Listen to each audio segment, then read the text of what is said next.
Good afternoon and welcome to the 126th of the COVID calls. This is a daily discussion of the COVID-19 pandemic with a diverse collection of disaster experts. My name is Scott Gabriel Knowles. I'm a historian of disasters at Drexel University in Philadelphia. Today I discuss the wildfires in Oregon and California with Erica Kuligowski, Jim Whittington, and Erica Fisher. Just a reminder, you can catch COVID calls live every weekday at 5 p.m. Eastern Time on YouTube. Just go to the COVID Calls YouTube channel to watch. You can also watch COVID Calls on Facebook Live and on Periscope. You can hear COVID Calls anytime, recorded as podcasts on Spotify, iTunes, Podbean, or anywhere you get podcasts. You can also keep up with COVID Calls via Twitter using the handle @US of or @COVID Calls. Please do help spread the word and send suggestions for guests, future topics, and please feel free to suggest yourself as a future guest. As of today, September 14th, 2020, there are 29,114,477 confirmed cases of COVID-19 globally, according to the Johns Hopkins University Coronavirus Resource Center. That's up from 28,273,312 yesterday, Friday.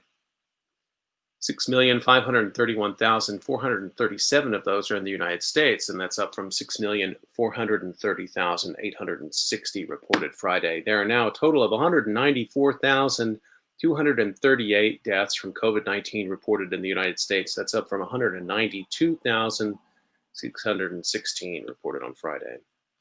As a way to bring some humanity to the numbers, I've been reading a life story or a story of advocacy for those impacted by the pandemic. I'd like to continue that now with a story about COVID risk and wildfire.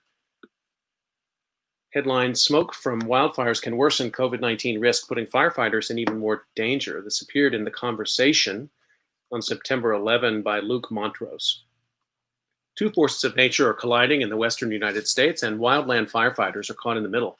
Emerging research suggests that the smoke firefighters breathe on the front lines of wildfires is putting them at greater risk from the new coronavirus, with potentially lethal effects. At the same time, firefighting conditions make precautions such as social distancing and hand washing difficult, increasing the chance that once the virus enters a fire camp, it could quickly spread. Today, there is a growing consensus among researchers that air pollution, specifically the very fine particles called PM2.5, influences risk of respiratory illness. These particles are 50 times smaller than a grain of sand and can travel deep into the lungs. Italian scientists reported in 2014 that air pollutants can increase the viral load in the lungs and reduce the ability of specialized cells called macrophages to clear out viral invaders. Researchers in Montana later connected that effect to wood smoke. They found that animals exposed to wood smoke 24 hours before being exposed to a pathogen ended up with more pathogen in their lungs.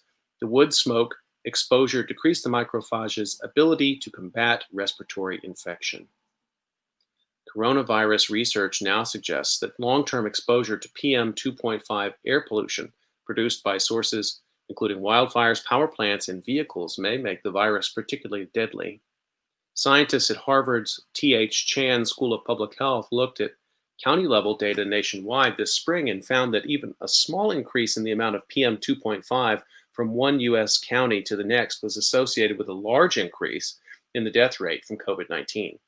While small increases in PM2.5 also raised the risk of death from other causes for other adults, the magnitude of the increase for COVID-19 was about 20 times greater. Taken together, these findings suggest that air pollution, including wood smoke, could increase the risk that wildland firefighters will develop severe COVID-19 symptoms.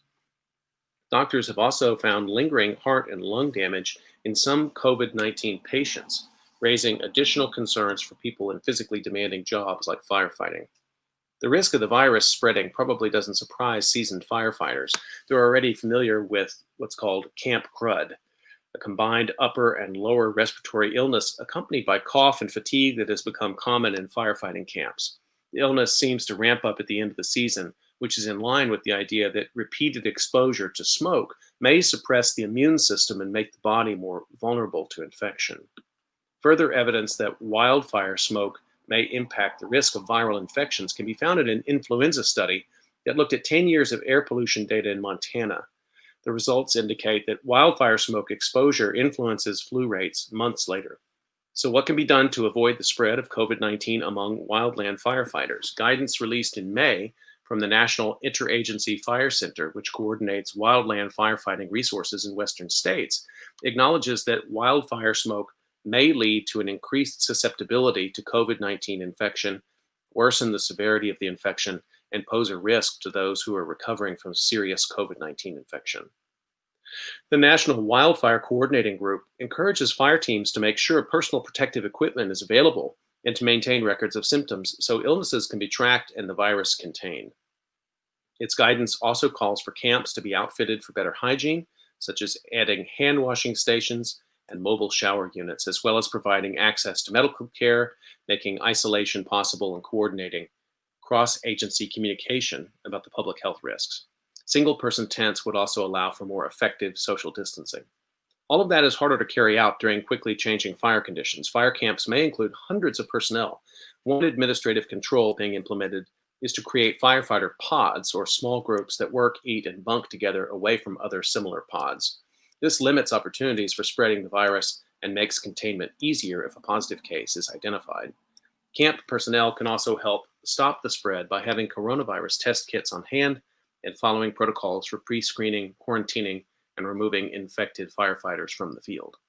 The safety of rural Western communities depends on the wildland firefighters and their ability to respond to emergencies. Protecting their health helps protect public health too. The article was "Smoke from Wildfires Can Worsen COVID-19 Risk, Putting Firefighters in Even More Danger," appeared in The Conversation by Luke Montrose, September 11th.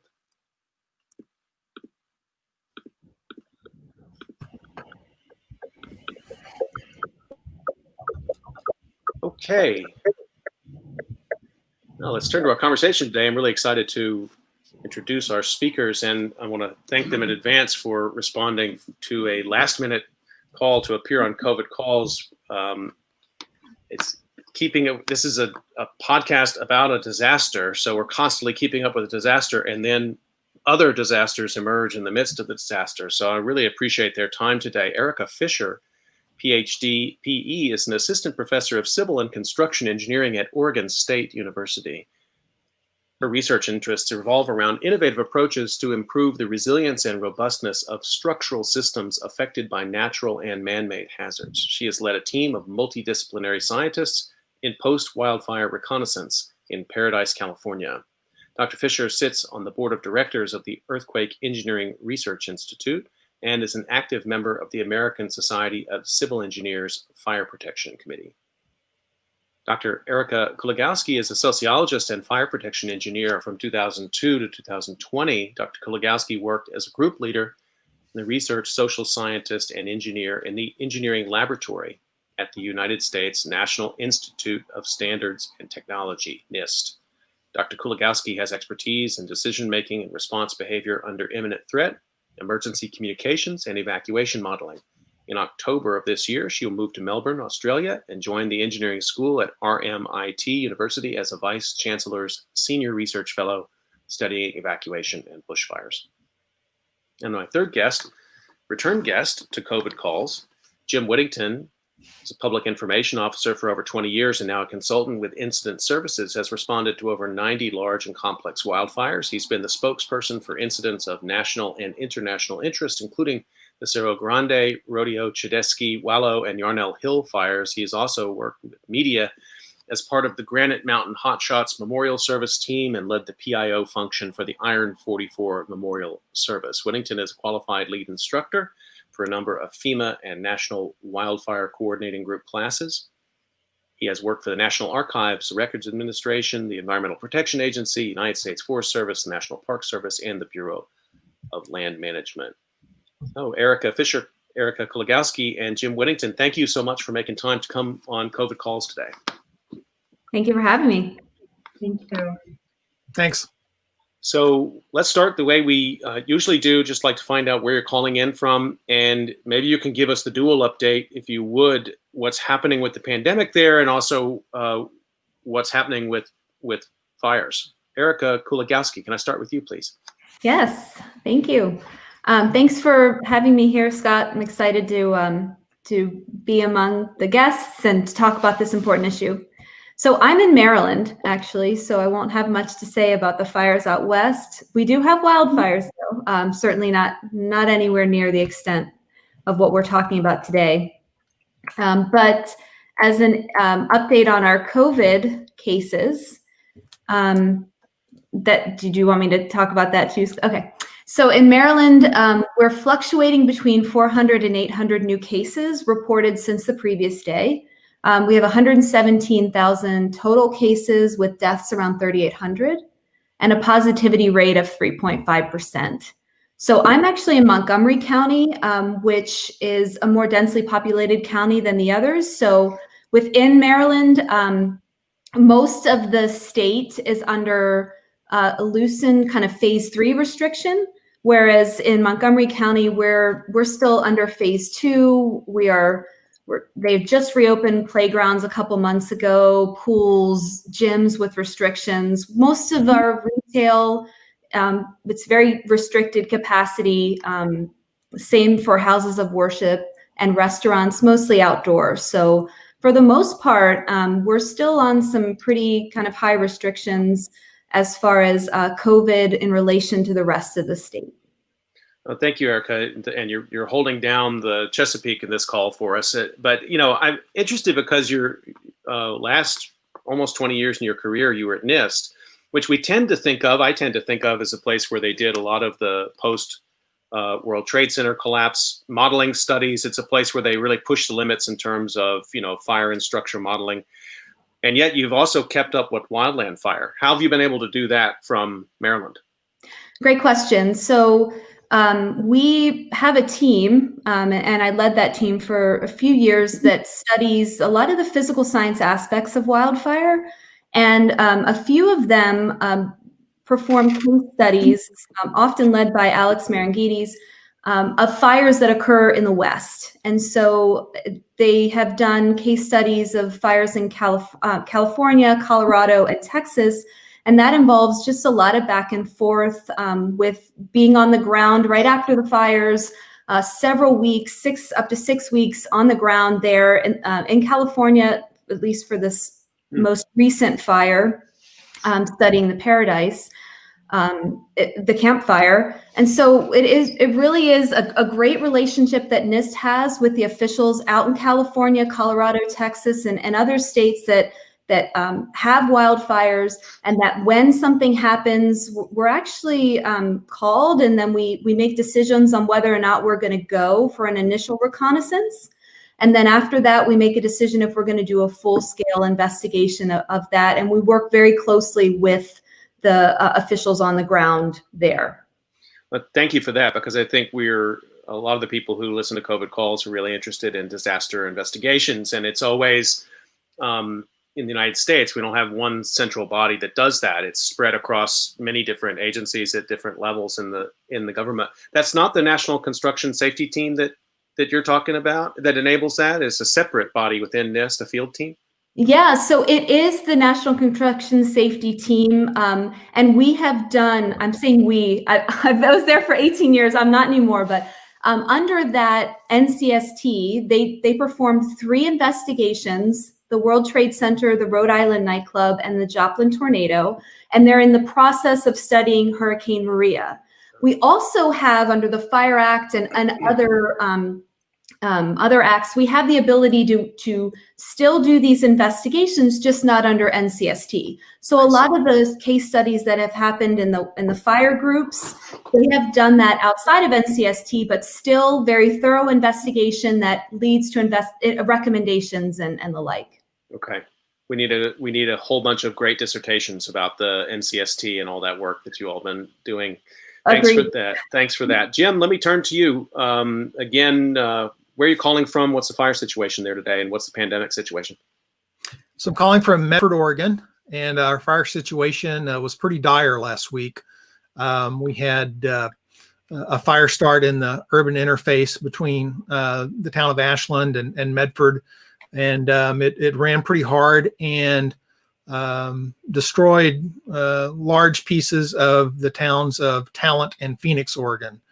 displacing a few thousand folks, taking out a bunch of residences and businesses. Now that we have kind of the damage assessment or the preliminary idea as to what the damage was, it's pretty clear that the places that were hit the hardest were apartments and trailer parks that were home to retirees on fixed income, farm workers, other kinds of folks in that economic stratus. And so those are typically the folks who are least likely to be able to withstand something like that. So there's a lot of folks out of their homes right now, a lot of folks in shelters here in Southwest Oregon. And there are some not only physical, but some psychic holes in our community. They're going to take a long time to repair if they ever really do. My family was about 2.5 miles away from the fire when it stopped. We were ready to go. We had everything packed, but we never got the final call to evacuate, thankfully. So we came out of it a lot luckier than many other families did. And so, we're gonna start on that road to recovery as soon as we can. But I think before we can do that, really, we have to figure out what we're doing with the rest of the fires around Oregon. We've got 2 large fires, one to the northwest of us and one to the southwest of us. They're still going, and we've been covered in really unhealthy levels of smoke since probably last Wednesday, Thursday. And that may break up this week. We'll see. But right now we're still under it. In terms of COVID, Medford is doing reasonably well. Jackson County, the county we're in, still is reporting new cases. But it's pretty consistent. It doesn't seem to be spiking. All of our schools are remote this year, from kindergarten on up to high school. And I think for the most part, people are abiding by the basic safety protocols, wearing masks and trying to keep their distance. We're not seeing a lot of violations of that. So I think we're doing okay. There's still some folks that, are not going to do that come hell or high water. But the majority of folks are trying to get along with everybody else. So I think we're actually pretty fortunate in that regard. But again, that combination of fire, smoke, and COVID is a really tough deal for a lot of people, and very stressful, I think, particularly on kids. So we'll have to be watching that in the future. All 3 of my guests today are active on Twitter, and Jim, we were talking about this a little bit before. I mean, you were sort of live tweeting the experience of packing and getting ready to leave. As a person who's used to being on the other side of giving those orders, what was that like? It was strange. It was really strange. We in Wildland Fire, we always joke that you don't want to work a fire on your home unit because there's too much stress that is involved with the people and your family and everything else. You want to go somewhere so you can just concentrate on the incident that's there and deal with that and help that community. And so it was the first time I ever had to evacuate or had to think about evacuating. And it was quite different. And I'm used to, telling folks what to do and how to do it. And here's your checklist and all that good stuff. And we did have a decent checklist for earthquakes, but we didn't really have anything set up for wildland fire, which is probably on me. So now we're revising the family plans, and we have it put together a little bit better. But it's quite jarring, actually, when you get down to it, and you recognize that the reason you may have to evacuate is because that fire is running through other parts of your community and headed your way. That makes it even tougher. Erica Fisher, can we come to you? Same question: where are you calling from, and what's the pandemic looking like there, and same with the fires? Sure, Scott. Thank you so much for having me, and Jim, I'm glad that you're safe and your family is safe. So I'm calling in from Corvallis, Oregon, where Oregon State University is located. With regards to the pandemic, the whole state of Oregon has been fortunate, at least in the numbers of cases. We've had under 30,000 cases within the entire state, just about 500 deaths, which is a lot lower than our neighboring states of Washington and California. We in Benton County, where Corvallis is located, we have in the whole county, we're averaging about 2 to 3 cases a day, new cases a day, which is pretty low compared to the rest of the country. We're on the decline, but our K through 12 schools are remote for the first 6 weeks, potentially, the rest of the calendar year. Oregon State University is mainly remote. There's some issues with going fully remote with international students. But the vast majority of our classes are remote, same as we were in the spring. Oregon has a lot of kind of mom and pop shop retail, food, beverage industries that have been hit pretty hard due to this pandemic and due to everything shutting down. We've been, lucky because our cases are lower, so things are able to open up. Here in Corvallis, the town manager has approved all the restaurants and food and beverage kind of establishments to set up these patios and the parking spaces outside. And so that's been really nice to go out and support our local businesses and make sure they stay afloat. It's been a lot of GoFundMe accounts. I'm sure, the other guests can talk about that as well in their neighborhoods. I'm sure it's the same there. We just hope these local businesses stay afloat for the next couple of months, and we can kind of get through this. That being said, Oregon State University is on a quarter system, so we haven't started classes yet. Our classes don't start until a week from Wednesday, so our students haven't necessarily come back yet.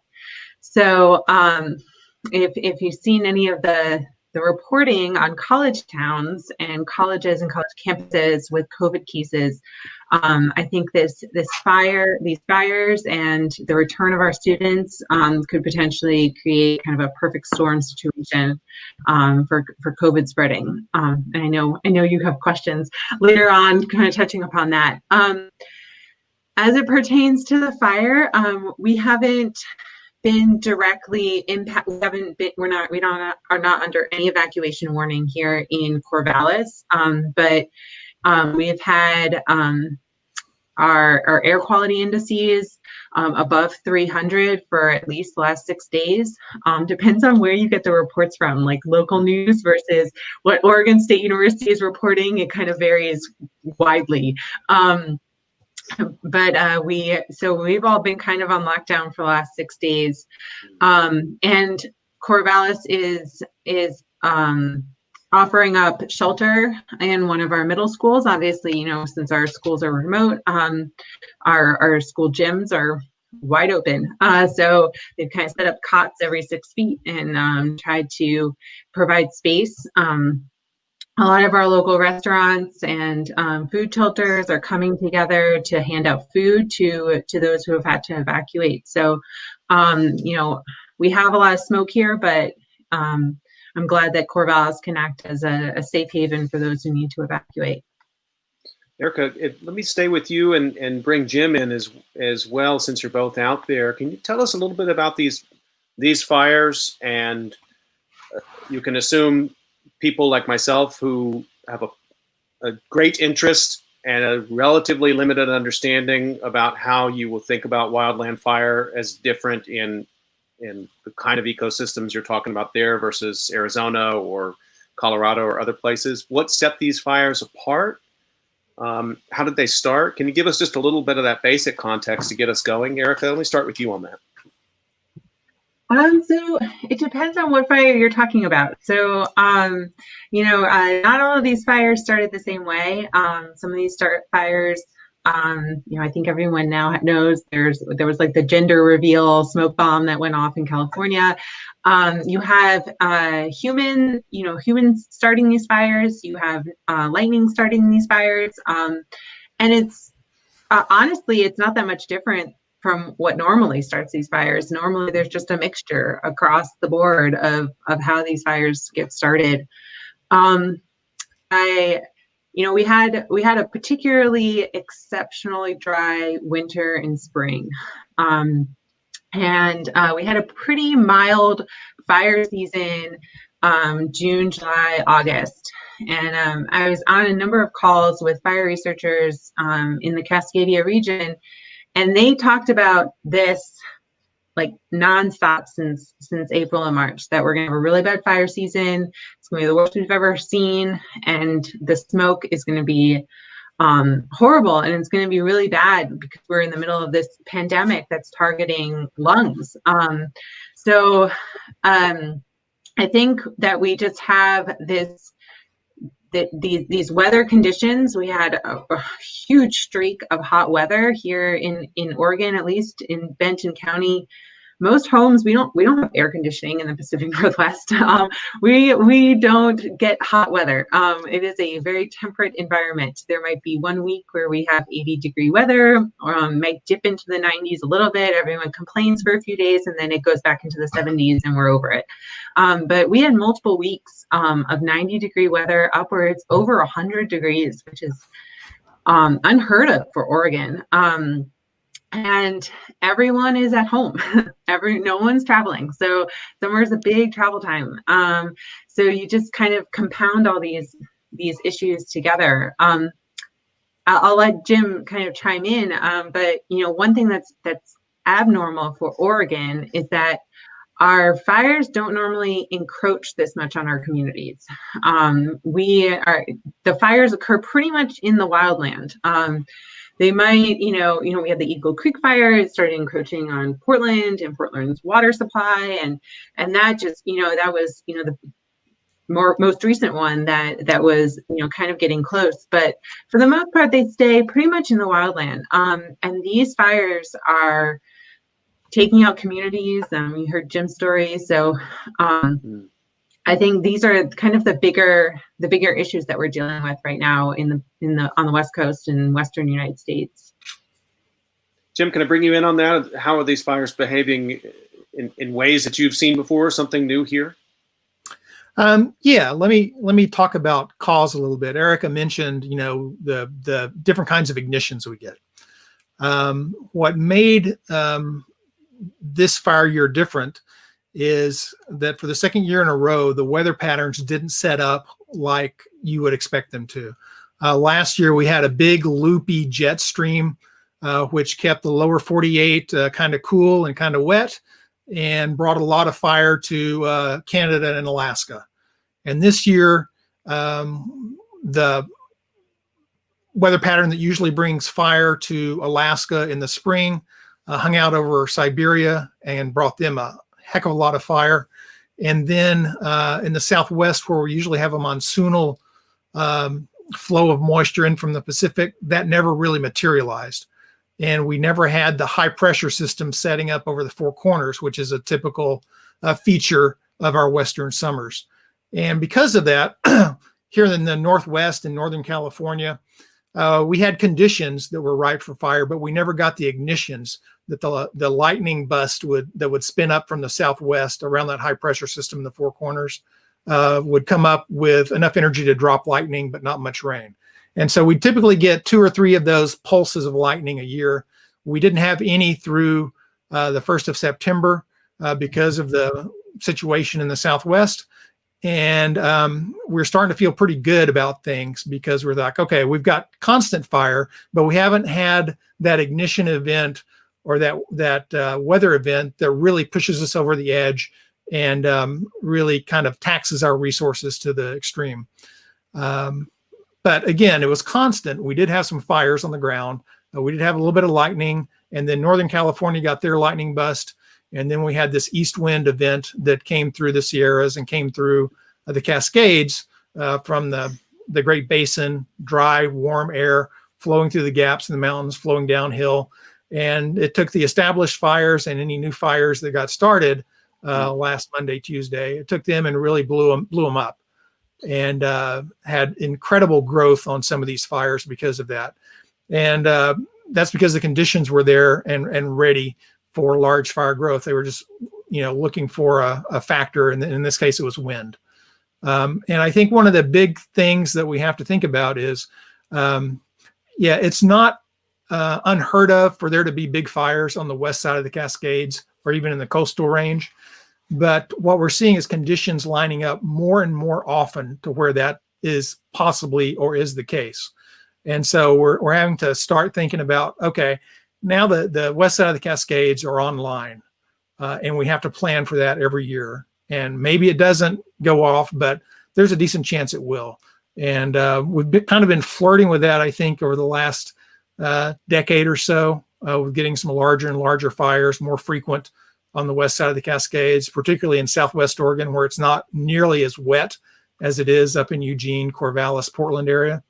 But now I think we can officially say that the conditions have changed enough to where this is going to be a concern going forward. Maybe not every year, but it's something we're going to have to be thinking about constantly. The New York Times had as a headline on the front page for 2 days running about the fires, and also about the fact that the number of deaths was not known. And of course, that sent a chill up anybody's spine who followed what happened in California there with the Camp Fire in Paradise. And do you know now, Jim, I'll just stay with you for a second. Do they have a casualty count at this point?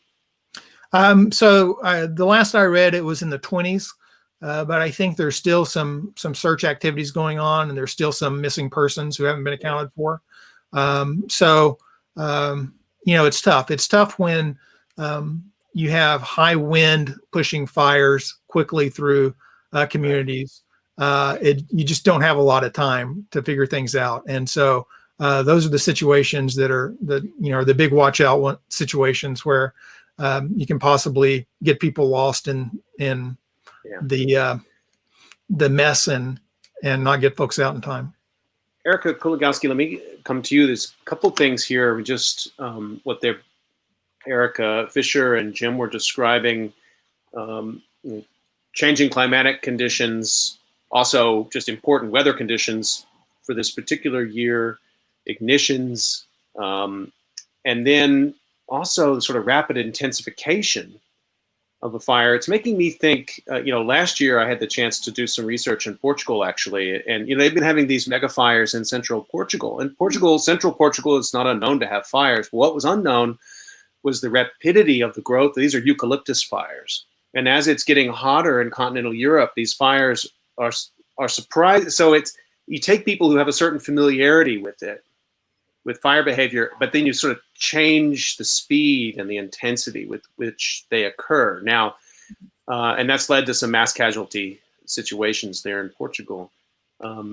We've been calling this climate change, right? And the governor of Washington has actually called these climate fires. I think Gavin Newsom has done that as well. Let me get your take on that. Is that a useful distinction at this point? I think it's a great question, and I've been thinking about this. I actually do. I'd love to hear what my colleagues think, but so we know, and fire experts know, the three big drivers, right? You mentioned climate, and also fire exclusion, so the buildup of fuels due to suppression and the lack of safe burning, and then also people expanding into the WUI. And so we know the numbers of fires are not increasing, but the acreage burned is. And so, but we've heard from the administration, so we've heard from our president that he wants to blame the fires on forest management. But that's only one of the three drivers I mentioned, and not likely the main one, I would say. And so if we continue to blame fires on forest management, I think that nothing will be done for the other drivers, especially the difficult ones like climate change. And so if we're not honestly acknowledging and identifying the drivers, I don't think anything will be done about it. And I think branding in this country is pretty big. If we're not calling out issues like racism, we don't do anything about it. And I don't think anything will be done about it. We have to call them out in order to address the issue.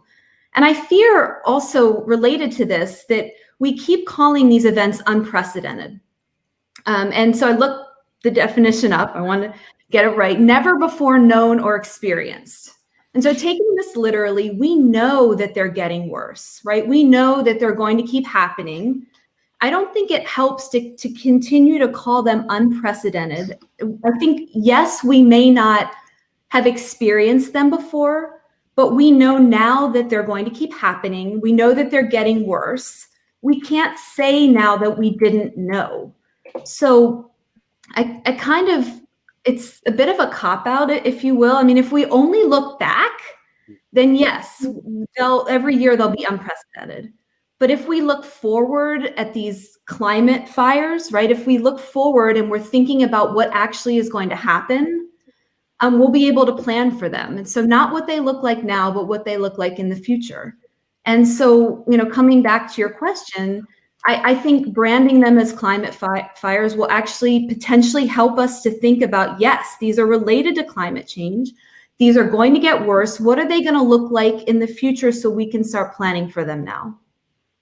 I really like this discussion because those who follow these kinds of debates that we're having right now are aware that there's sort of an ongoing discussion about whether the term natural disaster has any utility for us anymore. And now you've brought wildland or wild into that discussion. Climate also, on the face of it, climate may seem like an innocuous term, but in the United States, at least, climate is hyper politicized as a term.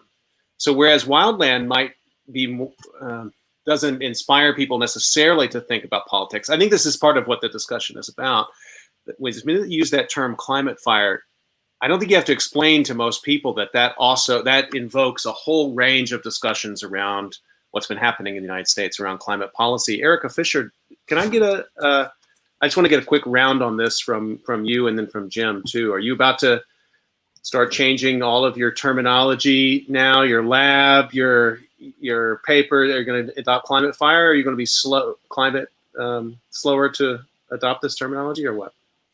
Well, I liked the points that the other Erica brings up, because I do think that wildfires have traditionally been studied by forest ecologists, by fire scientists. It's excluded the conversation with civil engineers. It's excluded the conversation with city planners.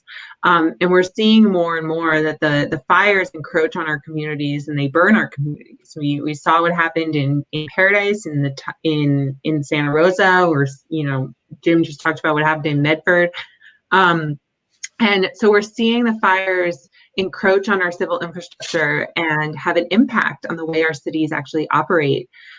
So I would love for the fire term to encompass, more disciplines than just forest ecologists and fire scientists, because it impacts more than just the wildland. And we're seeing, and this unprecedented. I loved that you looked up the term, because we know it's going to get worse. Yet if you look at what's happening in our cities literally today, there is a mass out migration because everyone's working from home and they don't want to be cooped up in these tiny little apartments if they're going to be working remotely. People are losing their jobs. They can't afford their apartments anymore. You can get almost 2 months rent free in Portland with like a signing bonus. The apartment buildings in Portland are 40% built. So as we're seeing people move out of the cities into these areas more and more, these are not unprecedented. We can't keep using these terms to kind of mask that this may not happen again. It's going to happen again. It's going to happen in the same community. Paradise was evacuated due to fires just a few days ago. So it happens in the same communities over and over again. And we need to be clearer on how we talk about this so that people understand the areas that they're moving into. I think the use of climate fires is great. We need to shed light on why this is happening, why it is getting worse. You know, there's no there's no debate when, you know, when we see these higher temperatures, we see more acreage burned. Like we see it over and over again. So, you know, using the correct terminology and communicating to the general public without using these kind of like vague terms of wildfires. These aren't wildfires anymore. They're urban fires, and they're destroying, you know, our communities. There's another, Jim, I want to get your take on this, and Erica has just sort of brought another layer into this, that calling it wildfire might exclude the climate change understanding, but it also just doesn't pay attention to the fact that what used to be wild is now either wildland urban interface or is itself urban. I don't know. What's your take on this sort of modification of language and the way we talk about this phenomenon, Jim? Yeah, I think we have to kind of look for a different way of talking about it. You know, getting back to Erica Kay's comment about the way we phrase things, you know, what the phrasing allows us to do is to pretend that the future doesn't exist, that it allows us to look backwards. And instead of saying, you know, historical, once in a lifetime, these kinds of things, we need to say, hey, this is the first of many to come.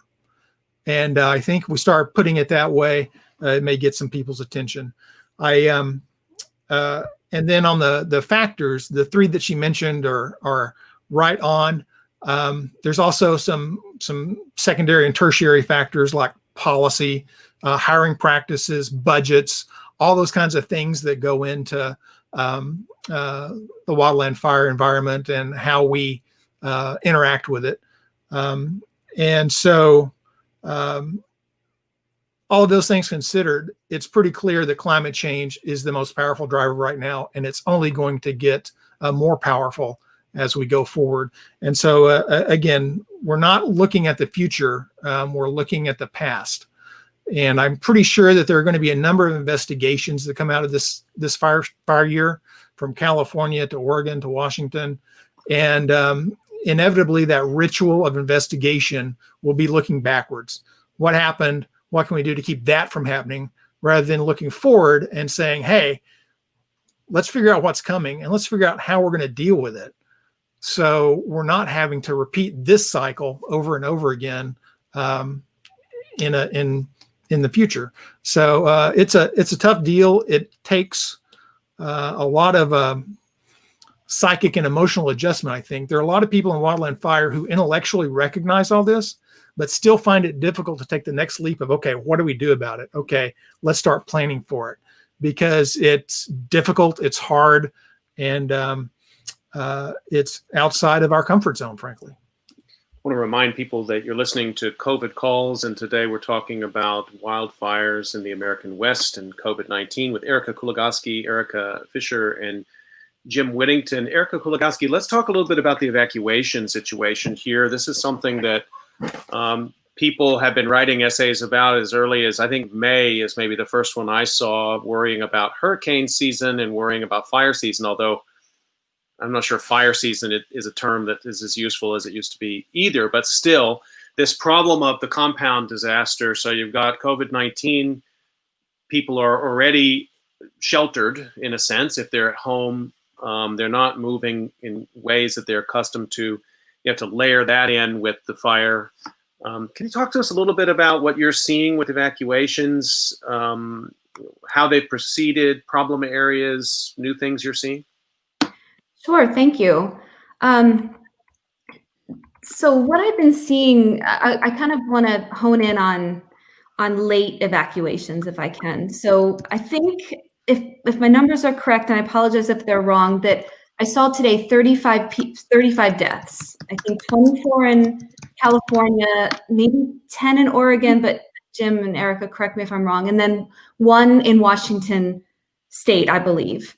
And so the important point is that people are dying, but also that from what I've been reading, that they're dying during some portion is dying during the evacuation process, in their cars or running from their home or trying to flee their house kind of last minute. What concerns me is those leaving late or staying behind, putting themselves in danger, trying to escape the fire at last minute or being in a house that is unable to protect them from the fire conditions. So even before COVID, there are many reasons why people decide to wait and maybe see or not evacuate at all. And these could be they didn't get a warning until late. They don't feel personally at risk, and we'll maybe come back to that. Waiting for visual confirmation, so wanting to see that this is actually something serious, or waiting to be told in person that they have to leave. So a quote from this weekend I saw was, "It's one thing to leave your house, it's another thing being told you have to leave your house." And so there's other reasons people wait and stay, maybe personal work or familial commitments, pets and livestock that they have to take care of, even having mitigated their house and maybe feeling safe and secure that their house will provide them safety. So these are things that we have to understand. So then maybe we can help people make the right decisions. So if it's work commitments, talking to businesses and telling them the importance of helping people make that decision early. If it's pets and livestock, making sure that shelters, and they're doing this, accommodating pets, livestock is a harder issue. But late evacuations have occurred before COVID. I think what maybe we want to talk about here is it isn't clear how this is exacerbated by the pandemic.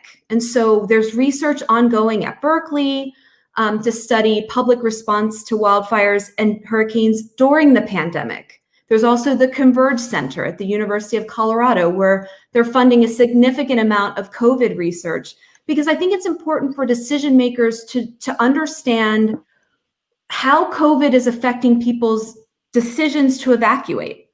Maybe it's not being able to decide if a shelter is safe for them or not, if they can even afford to evacuate, if they've lost wages and they may not have gas for their vehicle, or maybe money for public transport or money for a hotel. And so unfortunately, we don't have a good sense of how COVID is affecting people's decisions. We already know that there are factors that can affect people deciding, leaving late. And I think potentially that COVID could be exacerbating that effect. And another thing I wanted to bring up, because we're seeing this in different fires, is people waiting for in-person notification. And I think it's really important, especially in COVID, where resources could be affected, personnel could be affected by the pandemic. It might be that we don't have enough resources to go door to door and tell people that they need to evacuate, especially in fast-moving fires. So it's important to be clear to household, please don't wait for someone to come and tell you to go. Please go when you get a warning, even before, as soon as you feel at risk. And that would be kind of an important takeaway that I'm seeing kind of in these fires as well. Erica Kuligowski, if you just stay with us for a second more, because you talked about the research that's ongoing in the midst of this. I think it's probably pretty well established that if there are issues of trust with government in a community, that might impede, that might slow evacuation. Yes. And that sometimes tracks to socioeconomic factors and race factors, but this might be a different calculus, might it not? I mean, it might be older folks or people with pre-existing conditions or health conditions who might also be resistant to taking those evacuation warnings. I mean, bring us into the kind of questions that researchers you think are asking right now about this. Yeah, I completely agree with you. It's some of the things we were thinking about is how are people making decisions? How are people weighing the risks associated with this? If I have a sick family member, how am I making a decision of do I go to a shelter? Do I go to a hotel? If I have if I'm sick or those kinds of things. And it's important that I think the issue is we don't have a lot of guidance for people who are trying to weigh those decisions. You talked about the kind of the political atmosphere. There's a lot of different ways in which we're talking about risks associated with COVID, and it varies from state to state. It varies from community to community, and there's not one kind of place that everybody can go and feel that is a credible source. There's also kind of a potential distrust in science, which is troublesome, especially during COVID. And so what I've been talking with folks and thinking about people who are thinking about hurricane evacuations is helping people. How can we help people weigh these risks? People have talked about maybe we give decision trees to individuals, have kind of guidance be decision trees. If I'm in this type of situation, I'm in this type of monetary situation with this type of health, with these types of risks, these are the options that are safe for me. And it's just, there's nothing like that out there to help people develop their individual kind of COVID-related safety plans, especially during concurrent disasters where we have to evacuate from wildfires. Jim, what Erica Kuligowski is talking about here, I think mostly, although she mentioned distrust in science, is mostly an effort to communicate in good faith, and that messages will be received from people who want to receive that information. And now we're living in a year in which we have a president who has put science on trial every single day. And strangely, or at least strange to me, I guess, Oregon has become a center of focus for the national media as a place where there might be hordes of scary Antifa around every corner. I mean, there's a lot of disinformation campaigning that has been focused on Oregon, been focused on Portland, I guess, not Oregon, maybe not.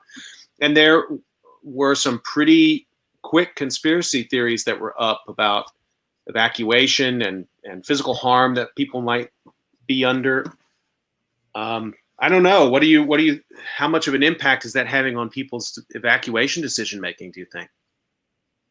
Well, I think anecdotally, there are definitely stories of that having an effect on folks. People staying because they think that different kind of people are going to come in and steal their stuff. And this is not a particularly new thing as far as I can tell, but it is much more prevalent than it has been in the past. And, I think one of the things that incident management teams and wildland fire have done very well over the past few decades is to present themselves as apolitically as possible so that when we give guidance, you're not viewing it through a political lens. And that's becoming tougher and tougher to do because people are wearing their political lens all the time. And so now we're starting to, I think, feel those effects. And that has a definite, it's a definite detriment to communicating to the public about what actions they should take during an emergency, during a crisis. And so, I think the more studies we have on this, the better. But it's definitely something that you can see and that feels different, even if we don't have the numbers and the science yet to prove it. Erica Fisher, just to bring you in on this, any observations you have about that? And you pointed out to me that offline that also this part of the West is a place that has a tradition of anti-vaccination concern. And so now we have another type of, I don't know how you want to characterize it, but another impediment perhaps to clear science communication, not just on the fire side, but also on the public health side. What's your take on this? Is it possible? I don't want to despair and say it's not possible to get a message through that's clear. But at the same time, it just seems like our game has to be much sharper as researchers to understand all of the different impediments and static to getting a clear message through. Yeah, and I think a lot of it is just, understanding who's living in these communities. So, when I was doing work in Paradise, California, and, it's, Paradise is an affordable solution to living in California. So, California real estate is incredibly expensive. People who live in Paradise are choosing to live in the woods. They're not living in Sacramento, they're not living in Chico, they're living in Paradise. And so you kind of have this libertarian streak amongst the residents in some of these areas. And so I would say, I think the biggest challenge is, right, like reaching the community. We talk about a lot in disaster science realm of community resilience, that what your neighbor does is going to have an impact on you. We saw this in the 2014 South Napa earthquake, that we would see some buildings damaged. The building next door was retrofitted, but it couldn't be reopened because its neighbor hadn't retrofitted for earthquakes and was kind of threatening. There was a wall that could have fallen over on its building. But I personally feel that wildfire kind of takes it to the next level. It really needs to be a community effort with regards to mitigation, and you're not just mitigating once. It's not just about having the right roof tiles on or the correct vent during your construction, but you need to clear your property every year. You have to do it constantly. So if you're in this community where, it's people just want to be left alone, then how do you regulate this type of mitigation? How do you enforce this type of mitigation on private property? How do you bring people together to really show that, hey, if you don't do this, you are opening up your neighbor to a level of risk that they're not comfortable with. And I feel like this is the ultimate challenge for our field of researchers is understanding the people who live in these communities, working with them very closely, and being able to communicate with them. I'd also say that, all of our risk maps are for the wildland. They don't consider homes as fuel load. So, if you hear like a lot of the interviews that came out of Paradise, that people talk about the explosions, the explosions of gas tanks, that people had on their private properties. And so, how does that impact the risk to the community? So we don't have proper levels and measurement of risk for our communities in our wildland urban interfaces, and we're clearly not doing a good job of communicating with the residents of these communities about mitigation, evacuation, trust. And so, there is a huge hurdle. I'm not totally pessimistic about this. I think that, a lot of these communities are, people love them. There's a lot of emotional ties to them. And I think that, it's just going to be a different approach than we've ever dealt with other hazards. Erica Fisher, let me stay with this for a second, because in America's history, there were times when both the lending industry and the insurance industry have played crucial roles in influencing public policy. I'm thinking here of urban fire specifically, but I think there are also wildland fire examples of this, and there's certainly coastal examples of this. I think many of us have grown a little bit concerned that those industries are not playing the role that they could be to force code adoption, new zoning, greater truth telling. What you're talking about, let's call, if this is no longer a wildland, but it's a suburb, and Paradise, if I had a chance to go there, and what you saw was a city surrounded by woods that had been completely destroyed. Do you have any hope that those industries can play a role here? And I guess my broader question is there any hope for code change and more truth telling and description here? Yeah, I think that you're about to go on the record with your opinion of the fire insurance industry. I'm just letting you know. It's okay. I know. Okay. Honestly, I would love for the insurance industry to play a bigger role in this. And I do a lot of work on the earthquake side, and I know on that side they would love it as well. That there is a push by the insurance industry to have this done. There's at least like in earthquake engineering, we've as structural engineers, we've developed codes or developed processes of designing buildings that are beyond the code.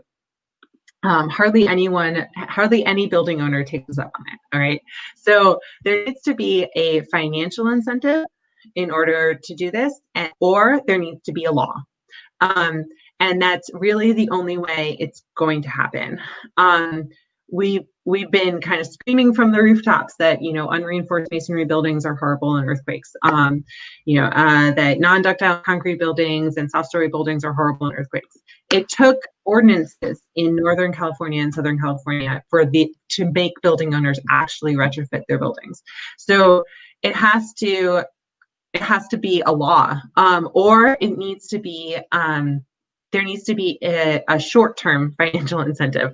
Long-term financial incentives, like we live in a society and in the country, and I'm probably getting this statistic wrong, but what like the average American has like $400 in their savings account. We hear this all the time. Like, we don't think long-term. We're not a long-term society. There needs to be a short-term incentive, whether that's your insurance, cost per month, or whether there's a law and they're literally going to placard your building telling everyone that it's unsafe if you don't do it. So I would, I think that there are success stories though. I think, the town of Ashland, Oregon is a success story. There was a champion in the town of Ashland, who's a legislator, and they took it upon themselves to kind of just change the way that they approached fires. I will say a lot of that was motivated by tourism. So a lot of these fire affected areas in Oregon are, we have a huge recreational tourism industry, and the Willamette National Forest is on fire, and that's where a lot of this happens. So hopefully there is, people recognize that the state's going to lose money. These small towns that kind of thrive on recreational tourism are going to lose money, and that we have to make a change. And it has to happen.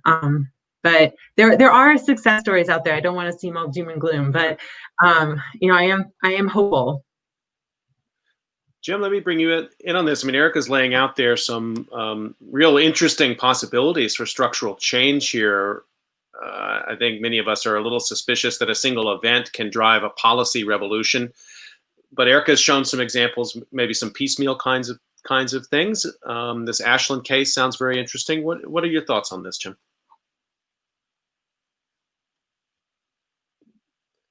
I think you're muted, Jim.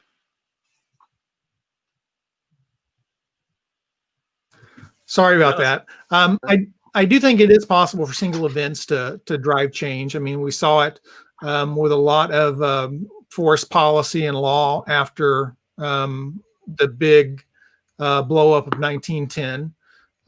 We saw it after the 2000 fire season with the passage of the National Fire Plan and some related kinds of laws, and definitely some big policy changes there. We haven't kept up with that though. We've let those slide since then in many ways.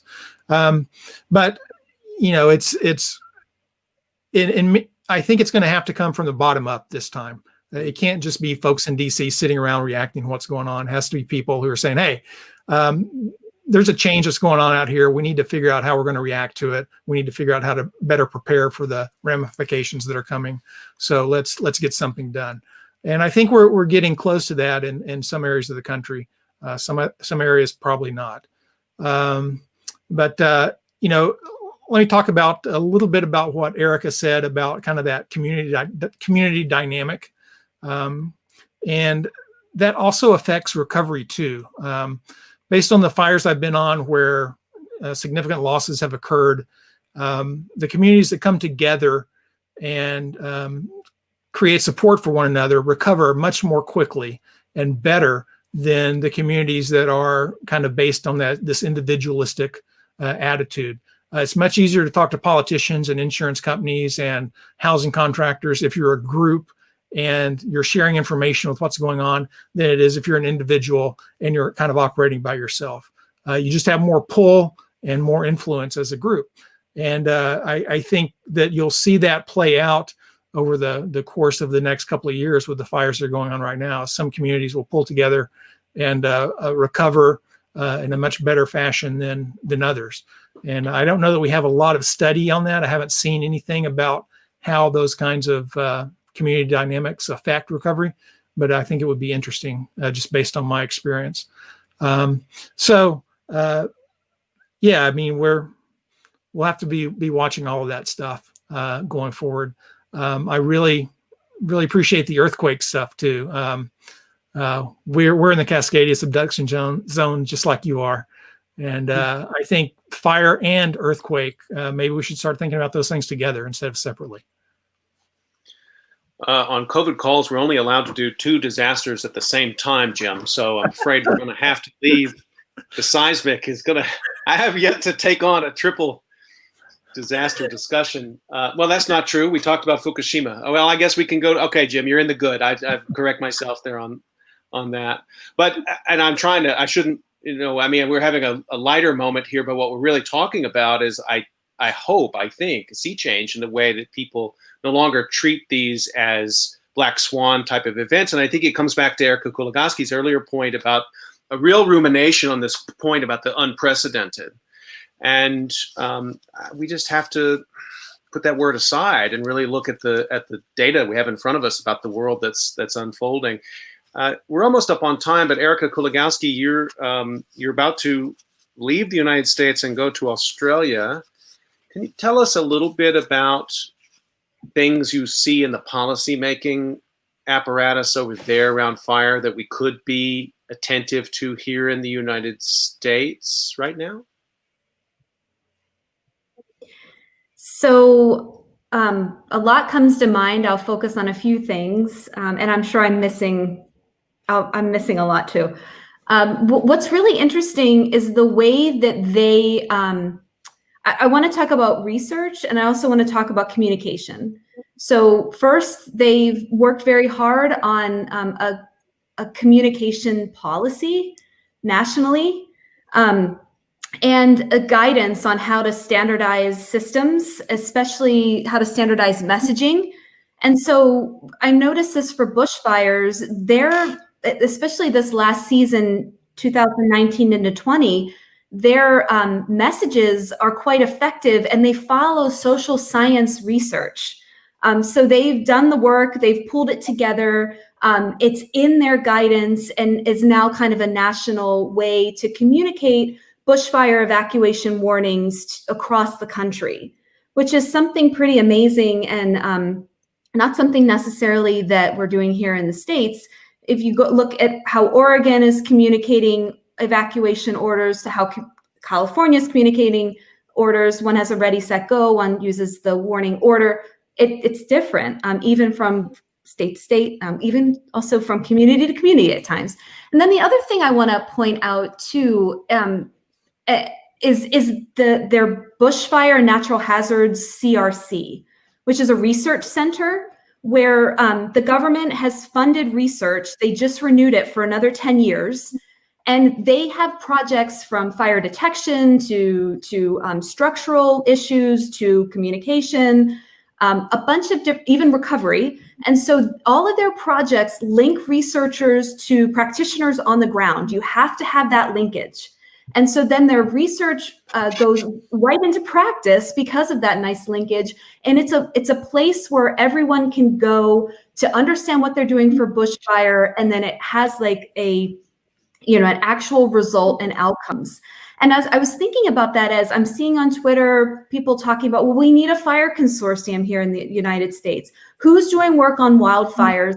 Who's bringing it all together? And how are we then putting it into practice? As you're saying, policies, making recommendations, putting it into codes and standards. There are consortiums coming together in California, but there's not kind of a centralized one for the country that's helping to develop these policies. Let's just thank you for that international comparative, and that again, I think bringing it this really compelling idea of. And can you say again what the name of that research center was? Because I think everything should be on the table right now for American policymakers to be looking at better ways to tie what we invest our federal taxpayer dollars in to real outcomes in the disaster space. What was it called, Erica? Bushfire and Natural Hazards CRC. CRC. Okay. So we really are up on time. Unfortunately, we have this conversation could keep going.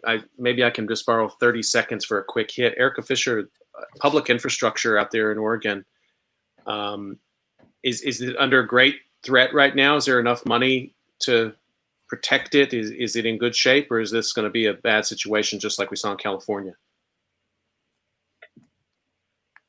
Well, just as Jim mentioned, right at the beginning, we're seeing a lot of housing damage. And while that, kind of on the face of it, seems like just, we just kind of replace the housing, the houses, or we allow them to rebuild, this could have kind of cascading effects in our communities.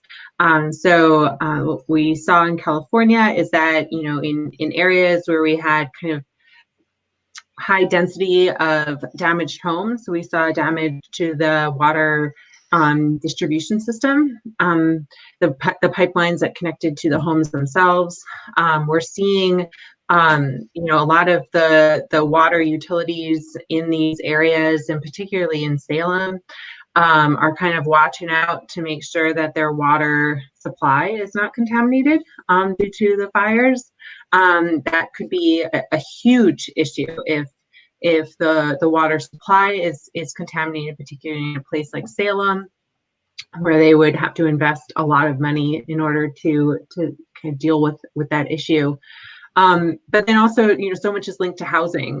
People aren't there to live. Who's there to work in the local stores or support the local economy, or even just where's your tax base for your schools, who's teaching the kids, so, even if our schools are remote, we do actually need people living in the town to support all of this local infrastructure. So it'll be really interesting to kind of watch that recovery phase, how much out-migration we have from these communities, and how many people come back to rebuild in these towns. Jim, I'm going to give you the last word, and you have a lot of experience talking about post-fire issues, helping people cope with maybe some of the after effects of these issues. And right now, I think we're in a tremendous period of national stress. So I'm not going to ask you to craft a message on the spot, but I do wonder how you're communicating with people about stress. I mean, I'm in New Jersey, and I'm worried about you all. And I think it's this COVID. There's a background of COVID. It's hurricanes. It's the fires. It's the election coming up. There's a lot out there in the system to be anxious about. Any tips about communicating in an environment like that? Well, I think, if we're going back to the original beginning of our conversation, I'm tempted to use the word unprecedented, but I'm not sure that it will be in the future. Right. It's just new normal. Part of managing stress is becoming resilient. Part of being resilient is finding the right places to take a break, to get a rest, to catch your breath. And for a lot of people, firefighters, emergency managers, doctors, nurses, law enforcement, tons of folks out there in the country right now, they're not getting that break, or they're not getting enough of a break to maintain that resiliency to deal with the stresses that are happening. That's just, I just don't have a good answer for that. I do know that in our wildland fire world, getting back to what Erica said, we recognize that in the past, what we've tried to do is educate ourselves as we go along and we learn new things. But now the speed of change, the level of complexity is outpacing our ability to learn, and we can no longer do it by ourselves. And I think, like many other folks are going to have to realize, we're going to have to pull together. We need academics. We need some of our sister groups to help us out and figure these things out. We're not going to be able to identify all the problems and find solutions by ourselves. And as I've always said, as well as society deals with COVID, as well as society deals with climate change, that will have a much greater effect on how firefighters deal with fire and how doctors deal with COVID and how we get things done in both situations. So it's a big chore. I'm not, as Erica Fisher said, I'm not totally pessimistic, but we have a lot of work to do. Tomorrow, we're going to be talking about COVID-19 from the doctor's perspective out of Dallas, Texas. We'll be talking with Bonnie Rawat and Chris Strawn, and that's going to be a really great conversation. You can catch COVID calls every weekday at 5 p.m. Eastern Time. And I want to thank Erica Kuligowski, Erica Fisher, and Jim Whittington for spending this time today. And I realize I kept you late, too. It was a really good discussion, and I think a lot was learned as we're thinking about these fires, but also thinking about this future that's coming with all of these realities that are being shown right now. Thank you all so much for your time today. Thank you. Thank you, Scott. And I stay healthy, everybody. We'll see you tomorrow, 5 o'clock.